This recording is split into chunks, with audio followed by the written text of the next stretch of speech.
Hello there. Thank you so much for joining us. This is News Channel Nebraska. My name's Eric McKay. Let's take a look at our top headlines today. Beginning on Capitol Hill, where congressional leaders say they now have a plan to avoid a government shutdown this weekend. It's a bipartisan stopgap bill that appears to have enough support to pass. That would provide funding beyond Friday's deadline, but the bill has some Republicans angry with Speaker Mike Johnson. There's a House GOP leadership vote set for next month, and as Amy Kiley reports, it's unclear whether or not he'll keep the gavel. Time is of the essence to pass this bill before the December 20th deadline. It looks like lawmakers will once again avoid a government shutdown. That's after leaders unveiled a stopgap spending plan last night. It appears to have bipartisan support in both chambers. We worked really hard to achieve consensus on a bill that responsibly funds the government into March of next year. The bill moves the funding deadline from Friday to March 14th. It also provides almost $100 billion in disaster aid. Much of that is for FEMA's Relief Fund, the Small Business Administration's Disaster Loan Program, and assistance for farmers. It's a cramnibus, we're kind of calling it, right? Because they're cramming everything into it. Many Republicans sound frustrated the continuing resolution does more than just continue the status quo. They got a bunch of garbage they want to pass, so they'll attach emergency things to it. Several also object to the timing. They want at least 72 hours to read the bill before a vote. Others in the GOP complain they didn't have enough input on the deal. The whole point of our debate 2 years ago about the Speaker and about what we do on the floor of the House is to open it up, not close it. Some Republicans blame their frustration on the lawmaking system. Others blame House Speaker Mike Johnson. He faces a leadership vote in January. We'll see about January 3rd. I'm Amy Kiley reporting. Closer to home, it was in March of 2020 when a train crashed into a car stalled on a set of train tracks in Fairbury, seriously injuring the car's driver. Now, more than 4 years later, a claim has been settled, bringing a long-running legal saga to a formal finish. Isabella Dewey suffered serious injuries in that accident more than 4 years ago, and now the city's reached a settlement with Dooley amounting to over $62,000. The terms of the settlement stipulate the city of Fairbury wasn't responsible for the accident and isn't tasked with fixing anything. But some on the city council were expressing concerns that the city appears to be financially on the hook for something it's not legally responsible for. The city attorneys say that agreeing to a settlement is not agreeing to a liability. And they say the city's insurance partner is responsible for the money awarded in the settlement, as opposed to the city itself. The insurance companies have the authority to settle. The city gives them that authority in buying the insurance. So in those cases, it's a different approach, Councilwoman Raggi, than in a case where the city is the city attorney or lawyers hired by the city or defending the city, where that would have to come to the city council for your consideration. In the end, there was no vote, really no action needed by the council. The body simply notified that the settlement had been reached, which provided money for restitution and absolved the city of liability, officially closing the book on legal proceedings that have lasted for years. Well, we've got a week to go before Christmas. Still plenty of time to finish your holiday shopping. What about that holiday shipping, though? The first deadline for shipping packages in time for Christmas Day is here. Wednesday is the deadline for the U.S. Postal Service's ground shipping within the lower 48. For USPS priority mail, you have until Saturday.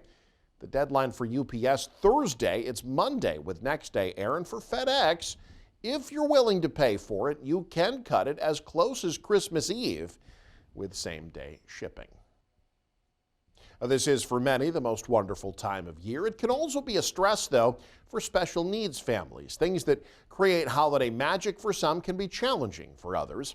Just this past weekend, there was a sensory-friendly holiday celebration held out in Cheyenne County.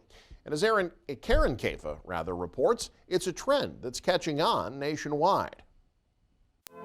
The holiday season lights up the senses, but Shantae Snellgrove, founder and publisher of Parenting Special Needs magazine, says for some, it can be too much. There's a lot of sensory overload, which can create a lot of extra stress for the families. And the winter break from the regular routine of school can also bring challenges for children with special needs. Changes in routine and schedules and the kind of hubbub that goes along with the holiday season can be difficult. Snellgrove says to use visual strategies to make the unfamiliar more predictable. Show videos of new experiences and photos of new people and practice what to do if things become overwhelming. Give them options. If the noise is too loud, or if the lights are bothering you, then please tell mom. Communication is essential when hosting or visiting during the holidays. Lindsay Nader, Vice President of Services and Supports at Autism Speak, says to offer a helping hand when things don't go according to plan, but understand a child may just need a break. Sometimes that looks like just providing them space and being warm and accepting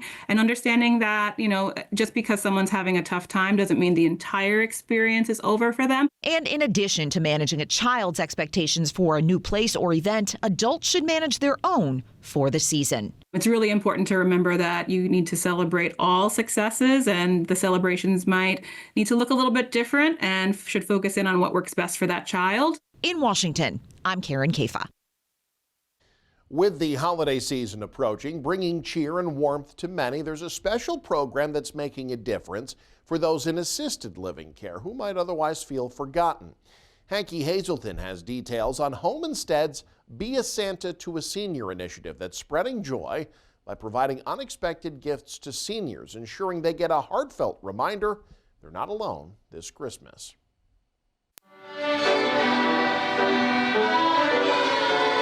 Started as a handful of gifts to area seniors who are experiencing either loneliness or isolation has really blossomed as now we are coordinating the delivery of over 200 gifts throughout Northeast Nebraska. With personalized and customized care experience, Home Instead, located in downtown Norfolk, prides itself in helping seniors stay at home despite whatever challenges they may face. To get the gifts needed, Home Instead will receive referrals through a number of community members. Our healthcare partners, or maybe it's somebody's neighbor, and they know that they experience loneliness or isolation over the holidays, and so they're referring. We receive the referrals for that person. Once the referrals have been turned in, Kiara will start making tags that will go on the tree located in the mall. Once the tags are there, people can go and take a tag and donate gifts to the program, and they can return them here or to Nebraska Created.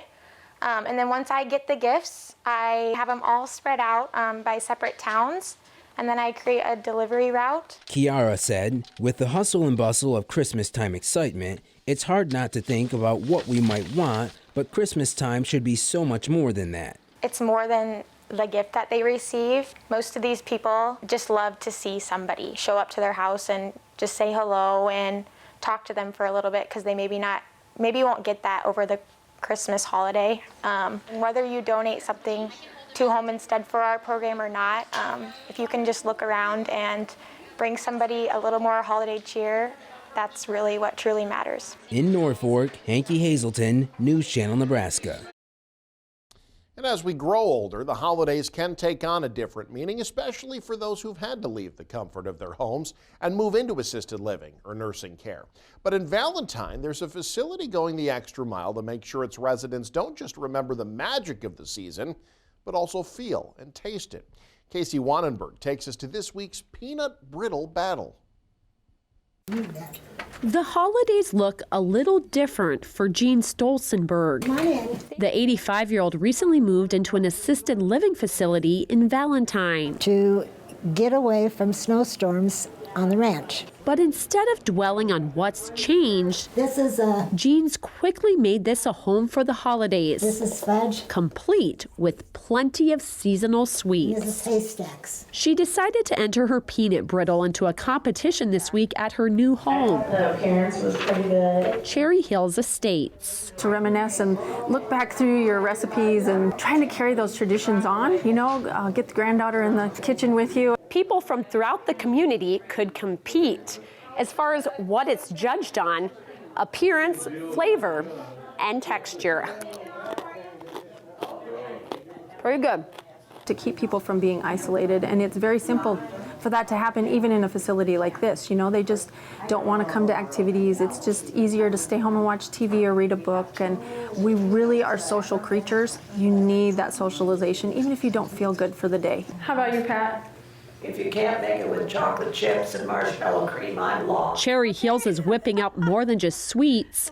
From festive decorations to dress-up days and special events, the staff hopes to mix together the ingredients of belonging and joy. So many of these residents, their family lives farther away or they don't get to see them. So to become family here is kind of the goal. So this one will go to Jean. And much to her surprise, Jean's peanut brittle captured first place. Congratulations. I was supposed to put a burnt sugar flavoring in it, which I did.